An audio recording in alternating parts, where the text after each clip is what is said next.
Once Canada becomes one of only 2 countries in the world, and by far the largest, where adults can legally buy marijuana from coast to coast to coast, what will that mean for tourist towns like Banff, Lake Louise, Jasper and Whistler? They are already world-famous tourist destinations. Will pot stores make them even more of an attraction? The town of Banff, Alta, has banned smoking or vaping cannabis in public places once it becomes legal. Jeff McIntosh, the Canadian Press. If the experience of Aspen, a mountain resort mecca in Colorado, is any indicator, the answer is a definite yes.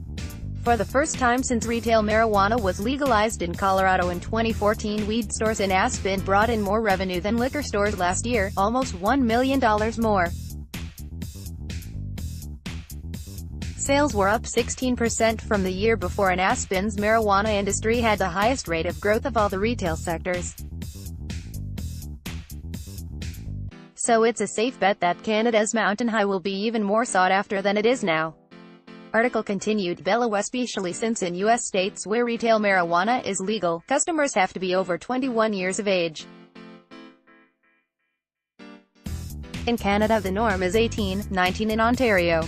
Not that there's not a lot of pot being smoked in these tourist towns already. According to StatsCan, in 2017 Banff had the second highest rate of arrests for marijuana possession, trafficking, production, and import-export offences of any RCMP municipal police force in Canada. Lambton, ONT, was first. Banff also had the highest rate in Alberta by far, twice as high as the next contender. As for Lake Louise, it has the highest arrest rate for cannabis violations among rural RCMP detachments in Canada. Jasper is third, Whistler fourth. Maybe it was all those toking tourists passing through that the RCMP eagerly arrested.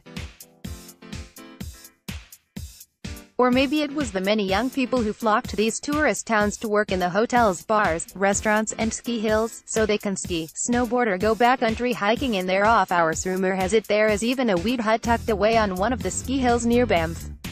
Article continued. Bella War. Maybe it's just easier for police and nosy neighbors in small towns to spot, or smell, potheads compared to Calgary, Edmonton or Vancouver, where arrest rates are significantly lower.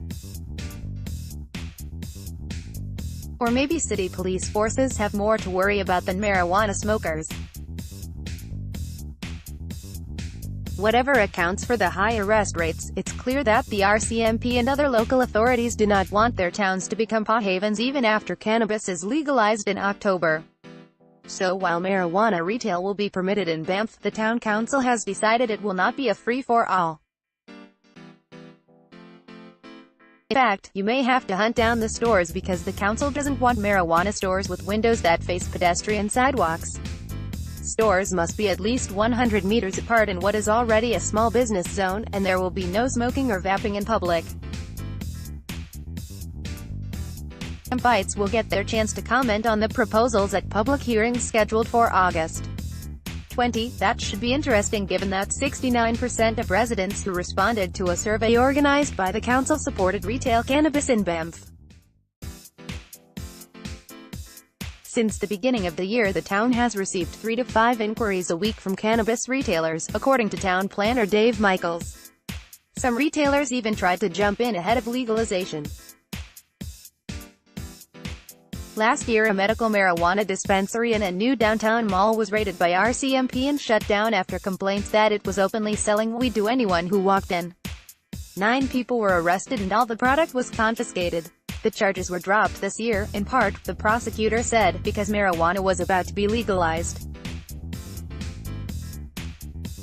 As the guardians of the historic town in Canada's most popular national park, Banff's town council does have a reputation to uphold. But they might not be so uptight about pot sales once the money starts rolling in like it has in Aspen. They might even eventually go for marijuana cafes and vaping lounges with stunning mountain views. Gillian Stewart is a Calgary-based writer and freelance columnist for The Star. Follow her on Twitter, @GillianStewart.